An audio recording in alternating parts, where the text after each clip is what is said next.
आज आपण new recipe बनवणार आहोत पत्तागोबीमध्ये. तुम्ही मसुरीची डाळ तर टाकून बघा, नक्कीच तुम्हाला 1 ते 1.5 पोळी 2 पोळी जास्त जेवण जाईल. अशा पद्धतीने जर तुम्ही बनवली तर मसुरीची डाळ पत्तागोबीमध्ये जर टाकून बनवली तर चला आपण रेसिपीकडे वळूया. मी इथे तेल घेतलेलं आहे, तेलाचं मस्त गरम झालेलं आहे. त्यामध्ये आपल्याला कांदा घालून घ्यायचा आहे. छान असा लालसर होईपर्यंत आपल्याला कांदा परतवून घ्यायचा आहे. नुसता आपला कांदा असा लालसर झालेला आहे. त्यामध्ये आता मी मोहरी घातलेली आहे. मोहरी पण आपल्याला मस्त असं तडतडू द्यायचं आहे, परतवून घ्यायचं आहे मोहरी पण. आता यामध्ये मी थोडेसे कढीपत्त्याचे पानं घातलेले आहेत 4 ते 5. त्याला पण आपल्याला मस्त असं परतवून घ्यायचं आहे. 2 मिरच्या टाकल्या आहेत मी यामध्ये फोडून, अशा 4 ते 5 मिरच्याचे तुकडे घातलेले आहेत. त्याला पण आपल्याला मस्त असं परतवून द्यायचं आहे. आता यामध्ये थोडंसं मी कोथिंबीर घालणार आहे. कोथिंबीरला पण मस्त असं परतवून घ्यायचं आहे. यामध्ये थोडंसं लसूण घालायचं आहे. लसणाला पण आपल्याला छान असं परतवून घ्यायचं आहे. बघू शकतो मस्त आपली फोडणी अशी छान झालेली आहे. परतवून घ्यायचं आहे याला पण अशा प्रकारे. आता यामध्ये मी अर्धा चम्मच एवढी हळद घालणार आहे. हळदीला पण आपल्याला छान असं परतवून घ्यायचं आहे. अर्धा चम्मच हळद घातलेली आहे. तर ती लाल तिखट घालायचं आहे तुम्हाला जेवढं हवं तर नुसार. 1 चम्मच लाल तिखट घातलेला आहे. त्याला पण आपल्याला परतवून घ्यायचं आहे. मीठ घातलेलं आहे मी यामध्ये 1 चम्मच. मिठाला पण छान असं परतवून घ्यायचं आहे. मी छान अशी मसुरीची डाळ अशी धुवून घेतलेली आहे आणि पत्तागोबी पण आपली धुवून घेतलेली आहे. तुम्ही बघू शकता आपल्या दोन्ही पण धुवून घ्यायचं आहे छान असं. आता या फोडणीमध्ये आपल्याला घालून द्यायचं आहे. अशा प्रकारे परतवून घ्यायचं की छान आपण मस्त असं याला फ्राय करू. अशा पद्धतीने परतवून घेऊ.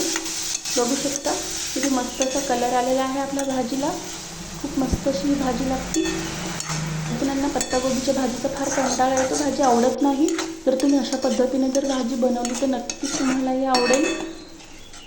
अशा पद्धतीने तुम्ही 1 वेळेस भाजी बनवून बघा, खूप मस्त अशी लागते. मसुरीची डाळ भाजी पत्तागोबीची आणि मसुरीची.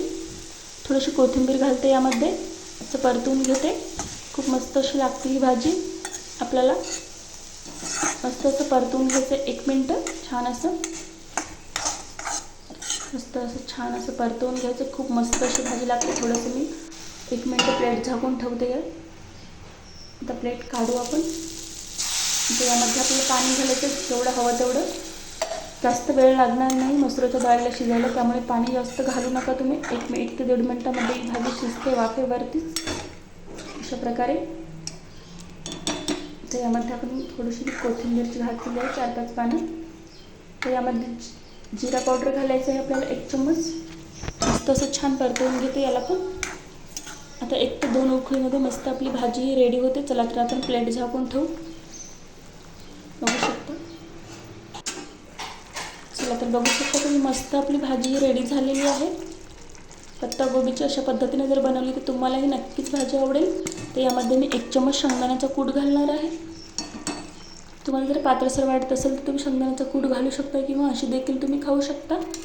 बघू शकता किती मस्त आपली भाजी रेडी झालेली आहे. आजची रेसिपी कशी वाटली कमेंटमध्ये तुम्हाला नक्की सांगा. व्हिडिओ आवडला असेल तर एक लाईक करा, शेअर करा, चॅनलला सबस्क्राईब करा. बघू शकता मस्त आपली अशी भाजी रेडी झालेली आहे. व्हिडिओ आवडला असेल तर एक लाईक नक्की करा. बघू शकता मस्त आपली भाजी रेडी झालेली आहे. खूप मस्त अशी लागते. अशा पद्धतीने तुम्ही ही भाजी नक्की 1 वेळेस बनवून बघा.